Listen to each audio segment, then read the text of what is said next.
Sipas Agjencisë Kombëtare të Punësimit dhe Aftësive, në vendin tonë janë rreth 12.300 të huaj të cilët janë të punësuar, ndërkohë që përgjatë verës vetëm në zonën turistike të Thethit janë 100 të huaj të punësuar, kryesisht nga Filipinët.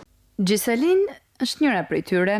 Ajo ndodhet në vitin e parë të punës në Theth dhe shprehet mjaft e kënaqur me këtë eksperiencë, ndërkohë që më herët ka punuar edhe në Tiranë.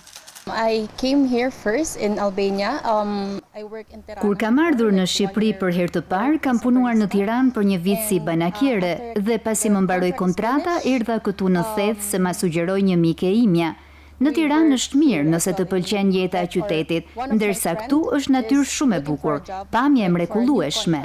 Gjesalin thotë se Shqipërinë e kryesisht Thethin do e rekomandoj edhe tek miqtë të saj, pasi është vend që të ofron mikpritje dhe pak të mirë. Do t'ja rekomandoja çdo kujt të punojë në Theth, sidomos atyre që pëlqejnë natyrën. Edhe rroga po ashtu është e mirë sepse këtu nuk shpenzon asgjë. Pasi fjetja dhe ushqimi janë falas, ndonjëherë edhe pijet janë falas, sidomos pas një dite të lodhshme. Këtu gjithçka është falas për stafin.